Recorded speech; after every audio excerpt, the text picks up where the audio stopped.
안녕하십니까. 오늘은 중요한 소식이 좀 많이 있습니다. 끝까지 좀 같이 해주시기 바라겠고요. 먼저 하와이 산불과 관련해서는요, 전기선에서 최초 불꽃이 튀면서 발화됐다라는 새로운 주장이 제기됐다라는 소식도 있습니다. 그리고 트럼프 전 대통령이 기소돼서 조지아주에서 재판을 받게 될 경우에 그 재판 전 과정이 TV 생중계될 것이다라는, 어찌 보면 좀 다소 충격적인 그런 소식 등이 오늘 준비되어 있습니다. 본격적으로 오늘 뉴스를 전해드리기 전에 그런데 간단하게 들어온 속보 하나 전해드리겠습니다. 북한이 지난달 18일 월북한 그 미군 트래비스 킹 이병과 관련해서 드디어 처음으로 공식 언급을 했습니다. 북한은 트래비스 킹 이병이 그 망명 의사를 표시했다라고 어제 밝혔습니다. 북한이 킹 이병에 대해서 언급한 것은 이번이 처음입니다. 그동안 아무리 전화를 걸어도 답변하지 않았는데 이번에 처음으로 언급을 한 것입니다. 그가 망명 의사를 밝혔다라고 처음 말했습니다. 조선중앙통신은 어제 미군 병사 트래비스 킹에 대한 중간 조사 결과라는 제목의 보도를 발표하면서 관광객들 속에 끼어서 판문점 공동경비구역을 돌아보던 킹 이병은 군사분계선상에 있는 우리 측, 즉 북한 측이죠. 우리 측 구역으로 침입했다가 근무 중에 있던 우리 측 군인들에 의해서 단속되었다라고 전했습니다.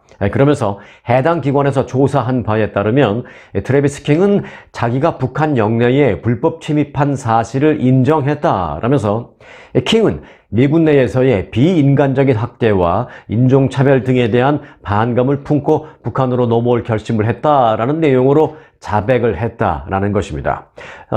북한 통신은 또 이어서 트래비스 킹은 또한 이 불평등한 미국 사회의 환멸을 느꼈다라고 하면서 북한이나 제3국에 망명할 의사가 있다라는 내용을 밝혔다라고 이렇게 전했습니다. 조선중앙통신은 끝으로 트래비스 킹에 대한 조사는 당분간 또 계속될 것이다 라고 밝혔습니다. 이 말은 결국 킹 이병은 조만간은 풀려나기 어려울 것이다 라는 그런 해석이 가능하다라는 내용입니다. 자, 계속해서 오늘 준비된 주요 뉴스와 속보로 이어드리겠습니다. 오늘도 구독 잊지 마시기 바라겠습니다. 자, 먼저 하와이 산불 관련 새로 들어온 소식이 있습니다. 하와이 역사상 최악의 참사로 불리우는 이 마우이 섬 산불이 도대체 누구 때문에, 뭐 때문에 일어난 것인지를 두고 논란이 일고 있습니다. 이런 가운데 우선 하와이 섬의 대형 전력회사가 산불의 원인 제공자일 수도 있다라는 분석이 나오면서 집중적인 공격을 받기 시작되었습니다. CNN은 화재 참사와 관련해서 현지 대형 전력회사인 하와이안 일렉트릭사와 그 자회사 3곳을 상대로 소송이 제기됐다라고 보도했습니다. 보도에 따르면 이번 산불로 가장 큰 피해를 본 이 마우이 섬 라하이나에서 거주하는 한 부부가 이들 전력회사를 상대로 중과실 등의 혐의로 소송을 제기했다는 것입니다. 이들 부부는 허리케인 도라로 인해서 강풍이 마우이 섬에 불어 닥쳤을 때 송전선이 끊겨서 날리면서 스파크를 일으켜서 산불을 일으킨 것이다 라고 주장을 했습니다. 이 하와이안 일렉트릭 이 전기회사는 라하이나에 이 화재가 시작되기 전에 강풍과 산불주의보가 발령된 그 상황에서 그 같은 위험을 알면서도 전력을 차단하는 등의 어떤 예방적인 조치를 하지 않았다라는 것이 소송을 제기한 내용입니다. 이들은 하와이안 일렉트릭과 그 자회사가 일부 전신주와 전선이 넘어져서 초목이나 땅과 접촉했다는 사실을 알면서도 전력을 끊지 않았다라고 덧붙였습니다. 그러나 어디까지나 이 내용은 소송을 제기한 이들 부부의 주장이지 아직은 이 산불의 공식적인 발화 원인은 정확하게 그리고 공식적으로는 밝혀지지는 않았습니다. 자, 하와이안 일렉트릭은 이와 관련해서 아직 판결이 나지 않은 소송건에 대해서는 언급하지 않겠다라고만 밝혔습니다. 자, 한편 이 마우이 섬의 산불로 인한 그 사망자는 어느덧 99명까지 올라갔습니다. 하지만 아직 이제 99명, 100명이 이게 큰 의미는 없다라는 것입니다. 왜냐하면 아직 피해 지역의 수색은 25% 정도밖에는 진행되지 못했기 때문이다라는 이유입니다. 그래서 사망자 수는 2배 이상 크게 200명 또는 그 이상 늘어날 수 있다라는 것은 이 하와이 주지사도 얘기했습니다. 참으로 암울한 전망이 지금 나오고 있는 그런 상황입니다. 자, 계속해서 이번에는 그 정치권의 소식으로 빠르게 넘어가겠습니다. 4번째 형사 기소된 트럼프 전 대통령에 대해서 조지아주 검찰이 리코 법을 적용해서 주목됩니다. 리코, R-I-C-O. 리코법이라는 것은 조직범죄를 처벌하기 위해서 만들어진 법입니다. 연방법. 법입니다. 2020년 대선 결과를 뒤집기 위해서 조지아주에 압력을 행사했다라는 트럼프 전 대통령의 혐의와 또 그 조직 범죄를 뿌리뽑기 위한 그 리코 법안이라는 게 이게 어떻게 연관될 수 있는지 좀 의아하기도 하고 이해가 잘 안 되기도 하는데요. 그래서 이제 그에 대한 논란이 지금 정치권에서 일기 시작했습니다. 특히 이 리코 법의 경우에는 최고 20년형까지 징역형을 내릴 수 있는 법이라는 점에서 그 논란은 이제 정치권을 넘어서 법조계 등 사회 전반으로까지 확산되고 있습니다. 사실 이 리코 법은 조폭 및 조직범죄 문제가 가장 큰 골칫거리였던 지난 1970년대에 만들어진 법입니다. 일반적인 기업보다는 이 사업 구조가 아주 복잡하게 만들어져 있는 그 범죄 조직과 그 조직을 이끄는 두목을 기소하기 위해서 연방법으로 만들어진 법입니다. 그러나 이번에 이 트럼프 전 대통령을 기소한 조지아주는요, 보다 광범위하게 적용이 가능한 그런 리코법을 지난 1980년에 통과시켰습니다.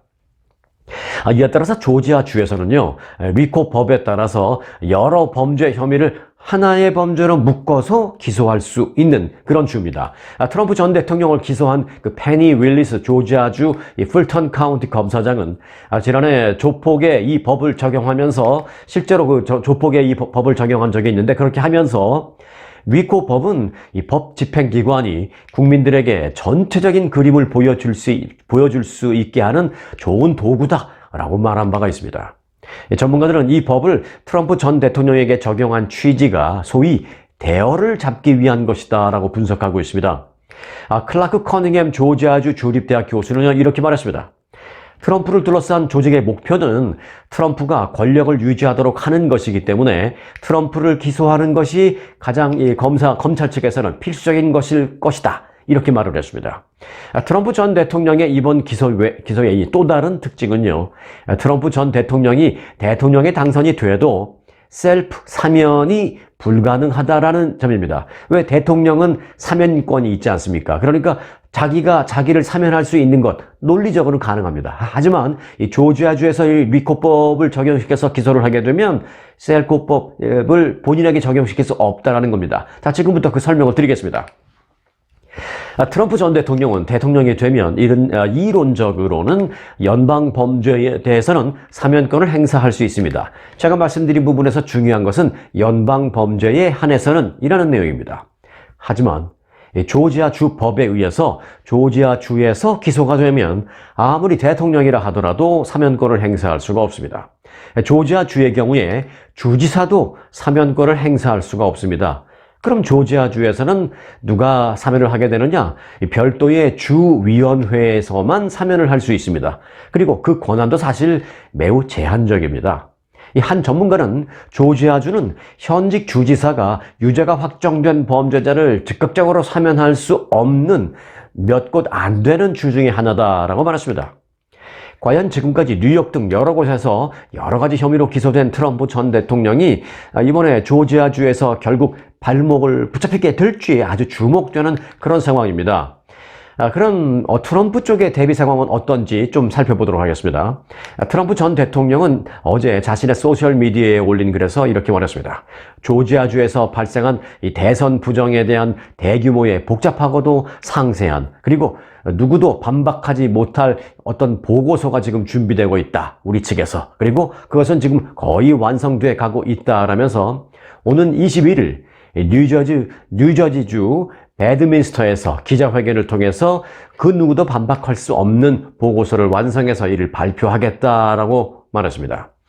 뉴저지 배드민스터라는 곳은요, 이 트럼프 전 대통령이 소유하고 있는 골프 리조트입니다. 자, 이 조지아 주 검찰청에서 발표한 리코법에 의한 기소 방침과 자신의 골프 리조트에서 발표될 반박 불가한 보고서라는 것 중에 과연 어느 쪽이 최후의 승자가 될지 주목됩니다. 관련 소식 함께 하시려면요, 구독해 놓으시는 건 잊지 마시기 바라겠습니다. 자, 은퇴 후에 받는 소셜연금과 관련된 충격적인 전망이 나왔습니다. 미국에서 퇴직자들에게 연방정부가 지급하는 소셜 시큐리티 연금 그 액수가 지금부터 10년 후인 오는 2033년부터는요 최대 연 17,400달러 즉 매월 1,450달러씩 줄어들 것이다 라는 전망이 나왔습니다.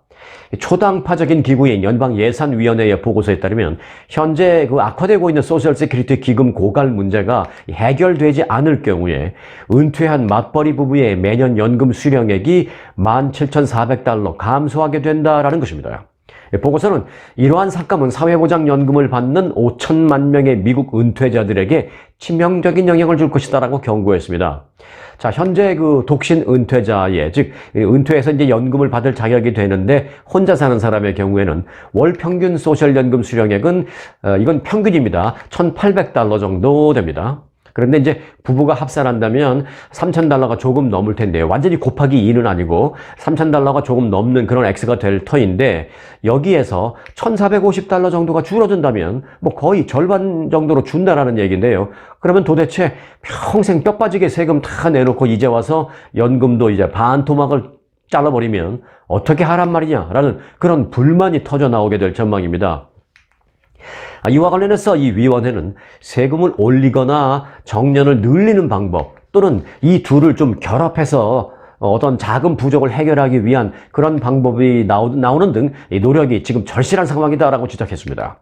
자, 정치권의 입장을 보겠습니다. 민주당은 이에 대해서 현재 16만 2천 달러 그 이상의 소득에 대해서는 소셜 시큐리티 세금을 걷지 않는 현행 제도를 개혁해야 한다라고 주장하고 있습니다. 민주당은 이 같은 잘못된 세제 때문에 중산층과 저소득층의 소셜 시큐리티 세금 부담률이 100만 달러 이상의 연소득을 올리는 부유층보다 6배 이상 부담이 높다라고 주장하고 있습니다. 자, 공화당 쪽 볼까요? 반면에 공화당 의원들은 세금 인상에 반대한다라는 입장이고 대신에 정년 연장을 제안하고 있습니다. 지난해 일부 공화당 의원들은 기대 수명의 연장을 이유로 해서 이 소셜 연금을 받을 수 있는 정년을 현재 66세에서 70세로 올리는 방안을 제안했습니다. 평균 수명이 많이 늘어났으니까 정년 연장도 은퇴하는 나이도 좀 더 올리자 그런 얘기입니다. 이래저래 갈수록 살기는 좀 빡빡해질 것이다라는 점은 분명한 것 같습니다.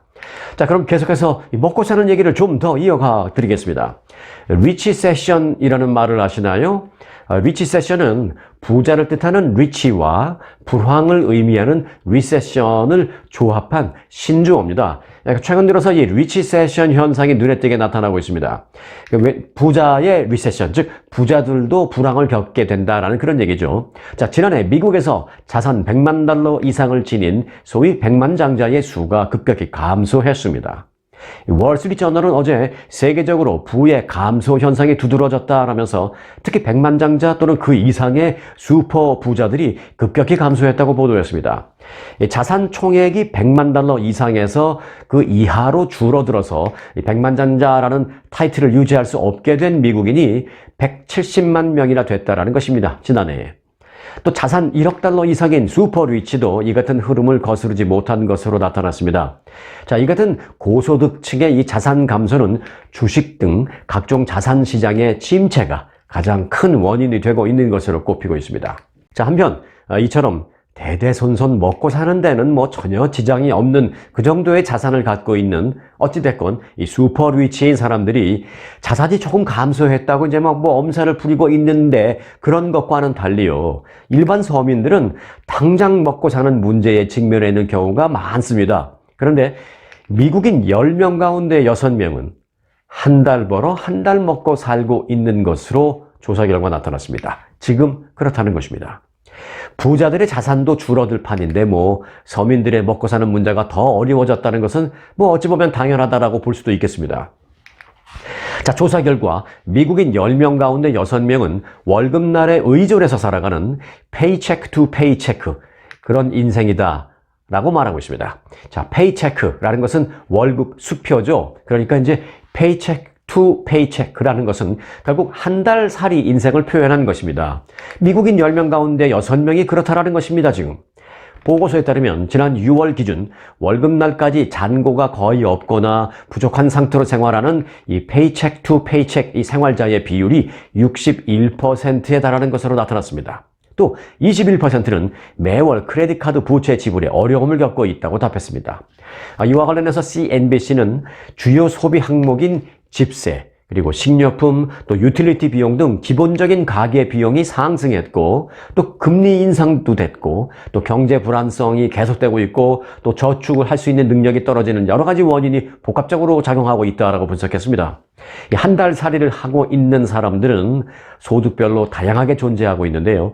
연소득이 5만 달러 미만 75%가 한 달 살이를 하고 있고, 5만 달러 이상이고 10만 달러 이하 중간인 사람들도 놀랍게도 65%가 한 달 살이 하고 있는 것처럼 나타났습니다. 더 놀라운 것은 10만 달러 이상을 벌고 있는 사람들 가운데 45%도 한 달 살이를 하고 있다라고 응답했다는 것입니다. 전문가들은 재정 관리를 위해서 크레딧 카드 빚을 청산하고 저축을 통해서 자금을 좀 마련하는데, 큰 자금이 아니더라도 적은 자금이라도 조금씩 모아서 마련해야 할 것이다 라고 조언했습니다. 자, 먹고 사는 문제 좀 이어갈 텐데요. 이런 가운데 요즘 그 집 사기가 갈수록 어려워지고 있다는 얘기입니다. 살금살금 오르고 있는 집값과 연일 치솟고 있는 그 이자율 때문에 특히 캘리포니아주에서 단독주택을 살 여건이 되는 주민은 단 16%에 불과한 것으로 나타났습니다. 한국에서는 아파트 사는 게 좀 그래도 잘 사는 것으로 이렇게 여겨지는 그런 문화가 있습니다만은, 이곳 미국에서는 그래도 아파트보다는 자기 집, 또 자기 집 중에서도 콘도미니엄보다는 단독주택을 갖고 있는 것이 조금 더 잘 사는 것으로 여겨지는 그런 현실적인 면도 있고 또 그런 문화적인 면도 있고 그렇지 않습니까? 그런데 이제 일단 단독주택 사기가 어렵다는 것입니다. 캘리포니아주에서 더더욱이 캘리포니아주 주택가격 보고서에 따르면 캘리포니아주에서 단독주택을 구매할 만한 소득을 버는 그 소비자들의 비율은 고작 16%였습니다.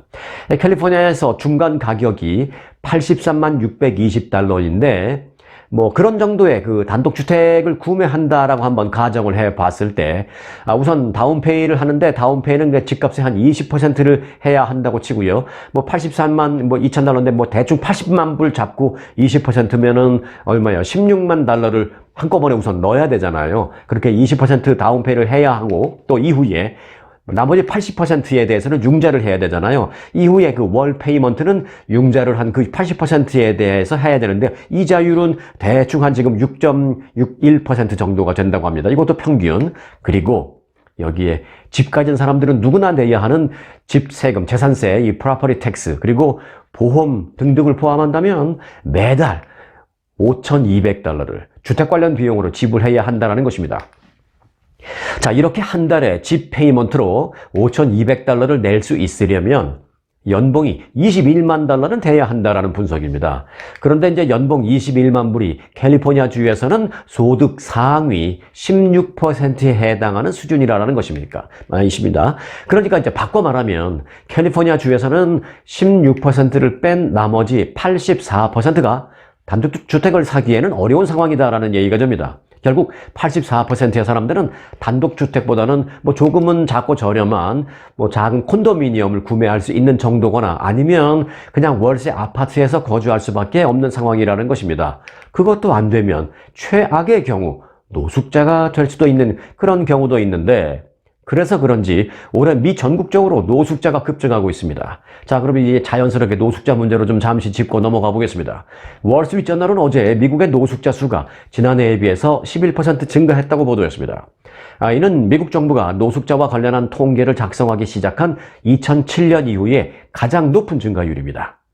자료에 따르면 현재 미국에서 단 하루라도 노숙을 경험해 본 사람들은 57만 7천 명에 달합니다. 노숙자 급증의 배경으로는요, 앞서 말씀드렸죠, 이 치솟는 주거비용, 이 주거비용의 폭등이 가장 큰 것으로 주목되고 있습니다. 특히 팬데믹 기간에는 연방정부나 지방정부가 각종 지원금을 지급한 데다가 또 세입자가 이 주택 임대료를 내지 못할 경우에도 퇴거를 제거해주는 등의 그 보호 정책이 많이 있었습니다. 그런데 이제 이 같은 보호 조치가 팬데믹 이후에 중단되면서 경제적인 약자의 부담이 커졌다라는 것입니다. 거기다가 최근 미국 주요 도시에 멕시코 국경을 통해서 건너온 이 불법 이민자들이 늘어난 것도 이 노숙자가 급증한 영향을 끼쳤다라는 그 큰 이유가 되고 있다라는 그런 분석도 제기되고 있는 상황입니다. 앞서 말씀드렸듯이 어찌됐든 먹고 살기가 점점 빠듯해지고 빡빡해지고 있다라는 것은 계속되고 있는 상황인 것 같습니다. 자, 여하튼 지금 여기까지 힘든 소식만 제가 좀 전해드렸는데요. 이제 한 가지 굿뉴스를 좀 전해드리려고 합니다. 이 바이든 정부가 80만 명을 대상으로 대학 학자금 대출 탕감에 들어갔습니다. 이제 시작됐습니다. 어제부터요. 지난해 11월 중간선거를 앞두고 발표한 대규모 학자금 대출 탕감 정책이 연방 대법원의 제동으로 시행이 불가능해졌습니다. 그러자 규모를 줄인 후속 대책을 바이든 대통령이 내놨잖아요. 대통령 행정명령으로. 이제 그것이 집행을 시작했다는 것입니다. 일종의 바이든 대통령으로서는 공약 이행에 나선 것인데요. 연방 학자금 대출을 받은 사람들은 이제 어제부터 대출 기관으로부터 귀하의 학자금 대출은 탕감됐습니다 라는 이메일을 받기 시작했습니다. 이번 학자금 대출 탕감의 대상이 되는 사람들은 약 80만 명 정도가 될 것으로 예상됩니다. 이제 이들은 수주 내에 대출 탕감에 대한 안내를 보다 구체적으로 받을 것으로 예상되고 있습니다. 자, 이들 80만 명 가운데 약 61만 4천 명은 남은 대출 액수의 전액을 탕감받을 것으로 전망이 되고, 그리고 나머지 대상자들은 일부 대출에 대해서만 조치가 적용될 것으로 보입니다. 이번 조치는 바이든 정부가 지난달 발표한 학자금 대출 탕감 대책에 따른 것입니다. 한편 이 대책은요, 상환 계획에 따라서 20년 또는 25년 동안 그 학자금 대출을 꾸준하게 잘 그랬다면 남은 대출액에 대해서는 연방정부가 완전 탕감해주는 그것이 일단은 골자입니다. 자, 이 같은 대출금 탕감 정책으로 많은 젊은이들이 혜택을 받을 것은 분명합니다. 어찌 보면 젊은이들은 아닐 수도 있죠. 20대 중반에 대학을 졸업해서 그때부터 이제 대출금을 탕감해 왔는데 20년 또는 25년을 탕감을 계속 해왔다면, 페이먼트를 해왔다면 지금 뭐 40살 내지는 45살이 된 상태에서 지금 나머지 액수를 다 탕감받는 그런 혜택을 받을 거니까 40살, 45살이니까 뭐 젊은이들이 혜택을 받는다라는 표현은 어찌 보면 맞지 않습니다. 하여간 그 친구들이 이제 40살, 45살이 돼서 젊었을 때 그 대출을 받았던 그 사람들이 이제 20년, 25년 만에 탕감을 받을 것이 분명합니다. 그런데 대출을 꾸준하고 제대로 해오지 않았던 그런 사람들은 혜택받지 못하게 된다는 것입니다. 그런데 이제 사실 이 정책은요, 정치적인 해석이 따를 수밖에 없는 그런 사안입니다.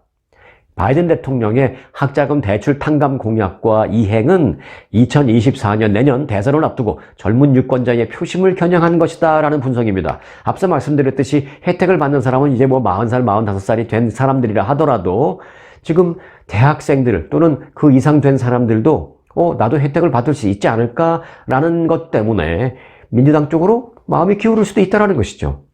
자, 재대결이 유력한 도널드 트럼프 전 대통령과 초접전 대결이 진행될 것으로 보이면서 이제 민주당 성향이지만 상대적으로 지지세가 약한 그런 젊은 유권자들을 아주 공략을 할 그럴 필요성이 높아진 상황에 민주당이 있기 때문에 바이든 대통령이 서둘러서 이런 정책을 시행하고 있다라는 것입니다. 어제부터 공식적으로 이제 해당되는 사람이 이메일을 받기 시작했고 앞으로 조만간 한두 주 안에 구체적인 탕감 내용을 받을 수 있을 것이다라는 내용입니다.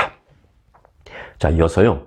미국 시민권자와 영주권자의 극명한 차이, 그리고 미국과 이란 간의 관계에 있어서 한국의 한국은행들이 연관되어 있다라는 어찌 보면 좀 생뚱맞을 것 같은, 연관이 안 될 것 같은 그런 소식 전해드리겠습니다.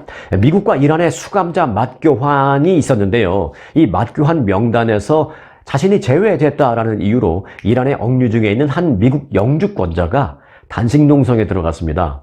이란에 있는 한 교도소에 수감 중인 이란 출신의 미국 영주권자인 샤하브 달릴리라는 사람은요, 최근 단식 농성에 들어갔습니다.